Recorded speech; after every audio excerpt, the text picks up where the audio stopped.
आज के इस एक्सप्लेनर में आपका स्वागत है। आज हम एक ऐसी जगह के बारे में बात करने वाले हैं जो सच में रोंगटे खड़े कर देती है। राजस्थान का मेहंदीपुर बालाजी टेम्पल। एक ऐसी जगह जहां हर रोज हजारों लोग एक ऐसी अनसुनी और अनदेखी दुनिया का सामना करने आते हैं जो हमारी साइंस और मॉडर्न समझ को सीधे तौर पर चैलेंज करती है। आइए इस रहस्य को थोड़ा और करीब से समझते हैं। जरा इस कोट पर गौर कीजिए, एक सुपरनैचुरल कोट। दौसा जिले में बसा ये मंदिर किसी आम पूजा स्थल जैसा बिल्कुल नहीं है। ये अपने आप में एक ऐसी अदालत है जहां की सुनवाई लोगों की चीखों के रूप में होती है। यहां हर दिन डार्क स्पिरिट्स और नेगेटिव एनर्जीज से परेशान लोगों का एग्जॉर्सिज्म किया जाता है। ये नज़ारा सच में किसी को भी हिलाकर रख देने वाला होता है। Section 1, the temple of screams. इस माहौल को समझने के लिए हमें इसके पहले हिस्से को देखना होगा। अब आमतौर पर मंदिरों में क्या होता है? प्रसाद मिलता है और हम उसे खुशी खुशी अपने घर ले आते हैं, राइट? लेकिन यहाँ का सबसे बड़ा रहस्य ही यही है कि यहाँ का प्रसाद खाना या घर ले जाना स्ट्रिक्टली फॉरबिडन है। माना जाता है कि अगर आपने ऐसा किया तो आप अनजाने में उन खौफनाक स्पिरिट्स और नेगेटिव एनर्जीज को अपने घर इनवाइट कर लेंगे जिनका इलाज वहाँ चल रहा होता है। अजीब है ना? Section 2, origins of the divine court.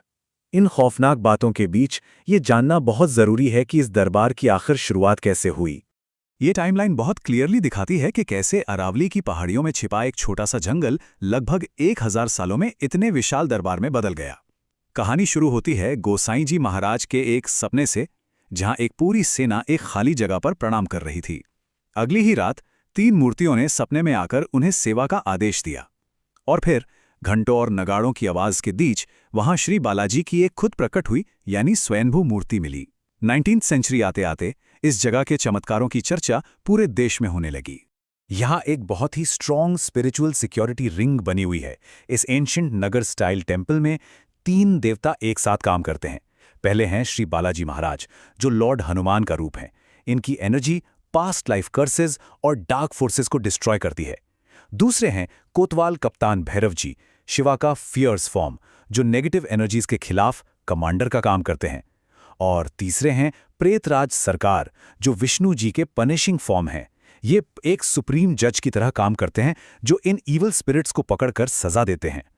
Section 3, strict rules and forbidden offerings. यहाँ जस्टिस का सिस्टम अपने ही अलग रूल्स पर चलता है। यहाँ प्रसाद चढ़ाना किसी लीगल पिटीशन फाइल करने जैसा है। पहले दरखास्त लगाई जाती है, छोटे लड्डू चढ़ाकर बचा हुआ प्रसाद बिना पीछे देखे पीछे फेंकना होता है, जो डार्कनेस को छोड़ने का सिंबल है। फिर लगती है अर्जी, जो एक हैवी ऑफरिंग है प्रेतराज सरकार और भैरव जी के लिए।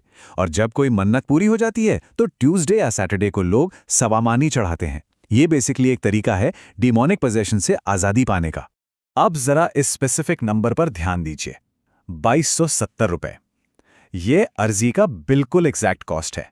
इसमें 1.25 किलो लड्डू, 1.25 किलो उड़द दाल और 1.25 किलो उबले हुए चावल होते हैं। माना जाता है कि सिर्फ इस ऑफरिंग के नाम से ही वो डार्क एंटिटीज कांपने लगती हैं। ये रूल्स आपको बताते हैं कि ये जगह आम मंदिरों से कितनी अलग है। प्रसाद खाना, डिस्ट्रीब्यूट करना या बाहर ले जाना तो स्ट्रिक्टली नो है। पर क्या आपने कभी सुना है कि मंदिर में पानी पीना मना हो? यहाँ पानी पीना अलाउ नहीं है, क्योंकि ऐसा माना जाता है कि इससे आपका अपना प्रोटेक्टिव ऑरा वीक हो जाता है। और सबसे कमाल की बात, यहाँ कोई डोनेशन बॉक्स नहीं है। मंदिर पैसा नहीं लेता। इसका पूरा फोकस सिर्फ लोगों को ठीक करने पर है। Section 4, unexplained mysteries and miracles. In rules के आगे भी कुछ ऐसी चीजें हैं जो होश उड़ा देती हैं। हर दिन ठीक दोपहर 2 बजे प्रीत राजकोट का माहौल एकदम अचानक से बदल जाता है। जो लोग बिल्कुल नॉर्मल दिख रहे होते हैं वो अचानक से सुपर ह्यूमन स्ट्रेंथ दिखाने लगते हैं। उनकी आवाजें बदल जाती हैं और वो स्पिरिट्स को निकालने के लिए अपनी छाती पर भारी पत्थर रख लेते हैं। ये एक्सपीरियंस लिटरली टेरिफाइंग होता है। इन मूर्तियों में ही बहुत कुछ छिपा है। कहा जाता है कि बालाजी की लेफ्ट चेस्ट से लगातार एक चमत्कारी जल बहता रहता है, जिसे रामायण के उस किस्से से जोड़ा जाता है जब हनुमान जी ने अपनी छाती चीरी थी। एक और बड़ी बात, उनका चेहरा हमेशा ढका रहता है। एंशिएंट बिलीफ के हिसाब से इनकी एनर्जी इतनी इंटेंस होती है कि अगर कोई डायरेक्ट उनकी आंखों में देखे तो वो अपना मानसिक संतुलन खो सकता है। ये वाला हिस्टोरिकल किस्सा मेरा पर्सनल फेवरेट है। 1910 की बात है। एक ब्रिटिश स्टेशन मास्टर ने मंदिर के पुराने पवित्र चोला का वेट नापने की कोशिश की। और पता है क्या हुआ? उस वेट मशीन की सुइयां बिल्कुल इम्पॉसिबल तरीकों से ऊपर नीचे भागने लगीं। एक मोमेंट पर बहुत भारी और अगले ही पल बिल्कुल जीरो।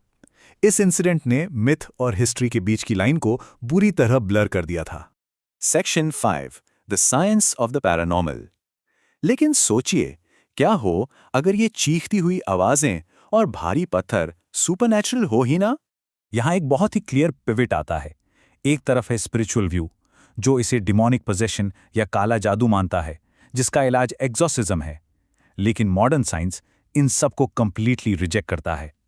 साइंस के नज़रिए से ये सब कॉम्प्लेक्स न्यूरोलॉजिकल इम्बैलेंसेस और सिवियर साइकोलॉजिकल डिसऑर्डर्स हैं, जिन्हें क्लिनिकल डायग्नोसिस और ट्रीटमेंट की ज़रूरत होती है। साइंस इसको मास हिस्टेरिया या कलेक्टिव इल्यूजन का नाम देती है। ये सबकॉन्शियस माइंड का एक चेन रिएक्शन है।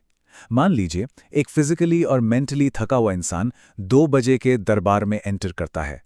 वहाँ का हाईली चार्ज्ड स्ट्रेसफुल माहौल देखकर उसका दिमाग अनजाने में दूसरों के खौफनाक बिहेवियर को कॉपी करने लगता है। वो बिना किसी कंट्रोल के वैसा ही बिहेव करने लगता है। अगर हम इन बिहेवियर्स को स्ट्रिक्टली मेडिकल टर्म्स में देखें तो रियलिटी थोड़ी ट्रैजिकल लगती है। हवा में बातें करना या आवाज़ें सुनना स्किज़ोफ्रेनिया के लक्षण हो सकते हैं। बॉडी का अचानक अकड़ जाना और मुंह से झाग आना एपिलेप्सी या सीजर्स होते हैं। और आवाज़, ताकत और पर्सनालिटी का ड्रास्टिकली बदल जाना ये डिसोसिएटिव आइडेंटिटी डिसऑर्डर हो सकता है। अवेयरनेस की कमी की वजह से लोग अक्सर इन सीरियस मेडिकल कंडीशंस को पोजेशन मान लेते हैं। Section 6, faith, science and healing. पर फिर भी इस सब के बीच एक सबसे बड़ा और ग्लेरिंग रहस्य बचा रहता है। लोग आखिर ठीक कैसे हो रहे हैं? यहां पर साइकोलॉजी का एक माइंड ब्लोइंग कॉन्सेप्ट आता है, द प्लेसिबो इफेक्ट। हमारा दिमाग खुद एक मिराकुलस फार्मेसी की तरह काम कर सकता है। जब एक मरीज इस अटूट और एब्सोल्यूट विश्वास के साथ वहां जाता है कि वो ठीक हो जाएगा, तो दिमाग खुद ही हीलिंग न्यूरोकेमिकल्स और एंडोर्फिन्स रिलीज करने लगता है। यहाँ उनका बिलीफ ही उनकी अल्टीमेट मेडिसिन बन जाता है, जो वहां काम कर जाता है जहां कभी-कभी बड़े हॉस्पिटल्स भी फेल हो जाते हैं। तो इस सब को समझने के बाद ये बड़ा सवाल हमारे सामने खड़ा होता है, क्या मेहंदीपुर बालाजी सिर्फ ह्यूमन साइकोलॉजी और प्लेसिबो इफेक्ट का एक चमत्कार है, या फिर ये उन सुपरनैचुरल फोर्सेस का अनडिनाइबल प्रूफ है जो हमारी और आज की साइंस की समझ से पार हैं? आप लोग इस बारे में क्या सोचते हैं? आज के इस एक्सप्लेनर में जुड़ने के लिए बहुत बहुत शुक्रिया।